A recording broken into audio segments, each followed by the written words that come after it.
What's up, guys? Welcome back to the channel. For those of you that don't know me, I'm Amanda. I help lesbians lose 20 plus pounds and build confidence through our Fit and Free blueprint. So in this video, I'm going to walk you through a common phrase that I hear very often, and I want to kind of dissect it and answer some questions along with it. So I know most of you as women, unfortunately, we're told to eat less, move more. That'll solve all of your problems. That's how weight loss works. And I kind of want to go into that a little more because I think there is a lot of misconceptions and also just media attention behind it with like, yeah, if you just, eat a salad and chicken and broccoli every day, like we're going to lose weight, which is true, but we want to lose weight and keep it off. So I'm going to bring you guys through this little presentation that I made to kind of bring more awareness and understanding behind it, because I want you guys to lose weight and keep it off and do it in a sustainable way where we're actually driving habits and lifestyle into it and not just, like I said, eating the bare minimum, wrecking our metabolism, wrecking our hormones, and then, wondering why we're in this kind of yo-yo cycle of gaining and losing weight. So to kind of dive into things, I want to help you guys understand, one, is this true, right? If you eat less and move more, will you lose weight? There's two types of different situations that we see with our clients inside the program, and I want to help you guys understand and differentiate which one you guys might be so that you guys can set yourself up for success moving forward. And then how do you actually set yourself up for success with a weight loss journey? I'm just going to give you some tips and tricks at the end, so definitely stick around to the end of the video for that. Now, here's the truth, right? More isn't always better, right? You might hear it with work, you might hear it with whatever's going on in your life. Oh, just do more, keep doing the reps, keep doing it. Well, what I want to emphasize is that doing more of something that isn't actually working isn't going to yield results, right? So we want to work smarter and not harder. Yes, there's situations in your life where actually doing more reps, cold calling more people, whatever that might look like, might be beneficial. But when it comes to weight loss and your goals, we don't always have to do more, right? So you do not have to be working out 5 times a week and doing hours of cardio to see the scale move. I know with influencers out on the internet, you see them in the gym 2, 3, 4 hours a day. They're running 8 miles and you're like, holy shit, I don't have time for that, so I'm just doomed. I'm never going to be able to lose weight. And I want to help reinforce that that's not true. You can 100% lose weight in actually doing less. And I want to kind of break this down for you guys, right? So if what you're doing isn't working and you're doing more of it, that doesn't always mean that it's just magically going to work. And I know I talk about this a lot with a lot of you guys in the DMs. It's like, hey, well, I'm already going 3 days. I can go 6. I have the time. It's like, well, let's actually look at the equation and work the equation in a way that is going to benefit us the most, right? So here's an example. You go to the gym 4 times a week and then decide you're going to go 6 times a week, but that won't actually yield more weight loss. And here's why. Based on TDEE, so your total daily energy expenditure, going and getting your workouts in only equates to 5 to 10% of burned calories for the day. I know this might shock some of you guys, but this is the truth. We aren't going to the gym and moving our body and building muscle to burn calories. We are doing that for longevity. We're doing that to be strong. We're doing that for mobility when we're older, when we're 60 and 70, we're automatically already losing lean muscle mass. So, like I said, it's not always about doing more. Let's do more. Let's work the equation in a way that's going to benefit us by, yes, 100% there's going to be effort, there's going to be work involved with this, right? Like achieving any goal that you set out, you have to do the work. But as far as going to the gym and moving your body and doing hours of cardio, it's not needed. So I kind of want to now break you guys into figuring out which type of person you are. I know this might look a little crazy, but I'm going to explain it all for you guys so you guys can understand everything. Now, just want to start off by saying person A up here and then person B down here. Now, why I'm asking you if you're person A or B is because we see 2 different type of people come into our program, and what it means is that 2 different people have 2 different ways of going about their weight loss journey, right? So if you're person A, let's start with there. You're eating all day, every day, binge eating, you just know food is a comfort for you, and you're just eating, say, 2, 3, 4 2,000, 3,000, 4,000 calories a day, you know that. You're just like, hey, no matter what's going on, snacking, eating a big meal, stopping at McDonald's, you know you're consuming a lot of food. That's usually the person who's gaining a lot of weight, right? It might be fast, it might be slow, it might be over the last couple of years, but you're like, yeah, I can raise my hand and say, hey, I do eat a lot of food often, and if it's not a lot of times throughout the day, it might be food that's calorically dense, meaning when you go to McDonald's and you get, a Big Mac, the amount of food that you're eating isn't a lot, but it's calorically dense, right? It's filled with a lot of fat, a lot of carbs, and it's just not overall, it's not giving you the nutrients that you need to fuel yourself every day. Just like if you go out on Sunday to a bar to watch football, you're eating wings, you're eating French fries, it's easy to eat 2,000, 3,000, 4,000 calories, but then at the end of the day, you're like, wait, like I only ate once or twice, like how am I gaining the weight? So that's person A. Now we have the opposite person down here, B, where they've told some coach, maybe some doctor, whoever your friend, was just like, hey, just cut your calories down, eat one meal a day, make it chicken, broccoli, and rice, eat 800 to 1,000 calories a day, and you'll be good. You'll lose the weight.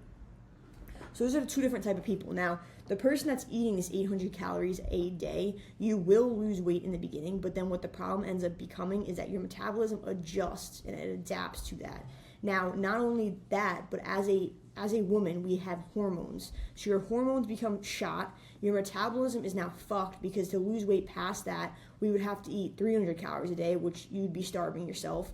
I mean, even though you technically already are eating 800 calories a day, but this is what we're told as women. Just eat less, move more, eat less, move more, and it's beating down our fucking throats. But at the end of the day, you're like, well, I've been eating 800 calories a day and the scale's not moving. What's going on? Well, like I said, the metabolism adapts, and now we have to go through a refeeding stage, or some people like to call it a healing stage, a reverse dieting stage, where we slowly adapt your metabolism and your body to trust you that adding more calories to your daily intake is okay.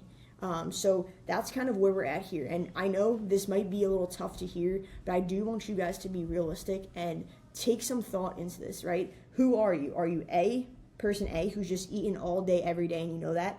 Or person B, who's like, hey, Amanda, like, I was the person who was told by another coach, a friend, a mentor, whoever, to eat as little as I could to see weight loss, or maybe that's just even what you think yourself. Maybe that's your own belief. Well, I'm here to tell you that as women, we need to make sure we're eating enough. What we do inside the program is we cut you down by 500 calories in a sustainable way. That means you can lose weight and keep it off, and you don't feel like you're fucking starving all day, every day, because then what happens in 16 weeks when that phase of your weight loss journey is over? A lot of people start eating again, and then they gain all the weight back. So, like I said, these two people, two different types of situations, but what situation you start at is very important, because either you need that refeeding healing stage or you don't. And I do want to encourage you that if you are person B who's eating very minimal, if you don't take on that healing stage or that refeed stage, that reverse dieting stage where you start eating more food, what's going to end up happening is you're just going to keep making this harder and harder to lose weight, right? So it's needed. It's 100% needed. I know it's going to be, it's going to require a lot of patience. It might be a little more longer on your journey than you had wanted. You might have to put a little more effort into it with, as far as like mentality of, okay, like I'm doing this to heal myself, but at the end of the day, it's 100% needed. So if you're that person, I give you all of the kudos and the love, because it's not easy, but it is needed to get yourself back to a healthy metabolism. So now if you're the person A who just knows they're eating all day, they're engaging in all this food, what we end up doing is then we set you up in a deficit right away, right? We take out some food, we cut it by 500 calories, and we see, and then week by week we adjust from there. But this is the big factor, finding out where you are on the spectrum, and this has a lot to do with your total daily energy expenditure. So like I said earlier, workouts are only 5 to 10%. You actually burn more doing the chores around the house, walking your dog, going to work, being active at work, than you actually do going into the gym and moving your body in that way. So like I said, if you're in this right here, this above maintenance, you're going to gain weight. If you're below maintenance, you're going to lose weight, unless you've been eating 800 calories for years at a time and now you're wondering why the scale can't move. So that's kind of A or B. And then from there, like I said, then we can kind of come up with a plan and a strategy around what to do next. So how do you set yourself up for a successful weight loss journey? Well, I will say, find out if you're A and B first, right? I kind of gave you some situations there. If you're A, right, deficit 500 calories. If you're B, we need to work into a refeed stage, get your body to trust you, and work those calories back up. I know you might be thinking, Amanda, I can't eat 1,400 calories a day. There's no way. It will take time. Adding 50 calories per week, listening to your hunger, listening to your body, understanding that this is going to be a process is going to be super helpful. What I would do, though, is I would track your food for 7 days right off the bat without any goals. Just find where you're at, right? Where's your starting point? Next, be consistent, right? It's not perfection, it's just consistency. 80% of the time will get us to our goals. We don't need to be super rigid, super dialed in like we're bodybuilders. Unless that's your goal, that's okay, but flexibility and adaptability is huge when it comes to weight loss and just your overall lifestyle.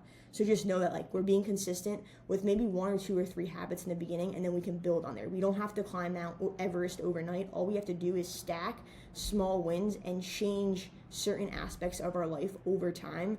And then when we look down the road in 6, 12, 18 months, we're like, holy shit, we're now a whole different person because we changed those small, minuscule things, right?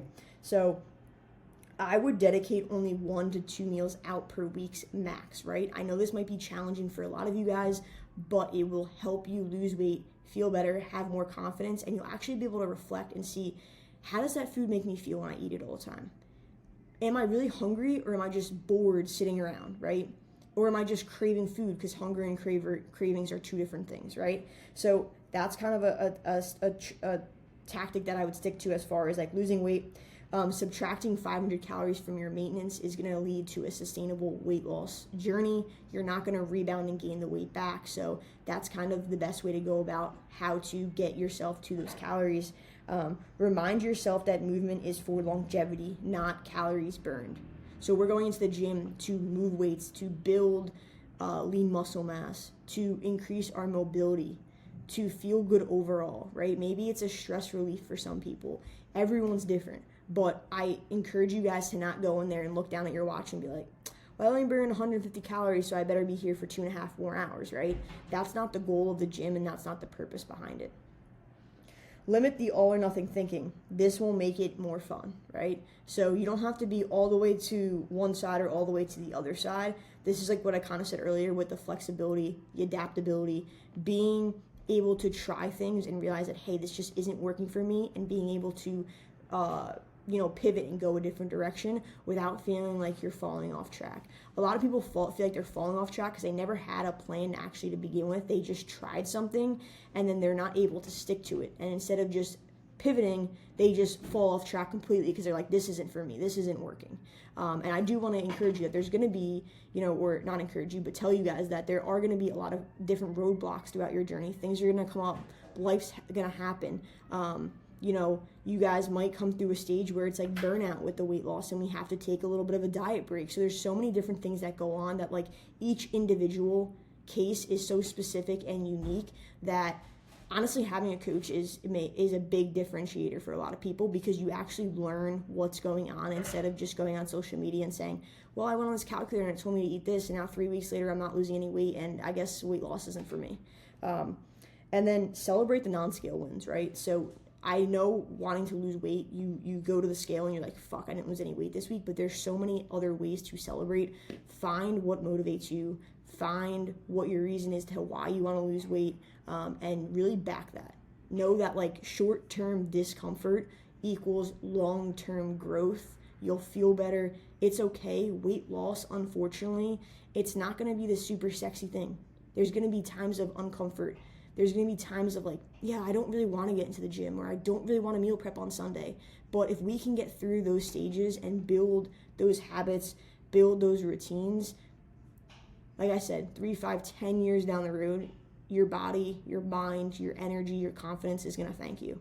So that's everything that I have for you guys today in this video. But if you do want one-on-one help with losing weight and building your confidence, and you don't want to go through months or years of frustration, spinning your wheels, wondering why the scale is not moving, Amanda, I can't figure this out, I can't figure that out, nothing's working for me, then book a strategy call down below where we can dive into your goals, the roadblocks, and your personal situation. And I will see you guys in the next one.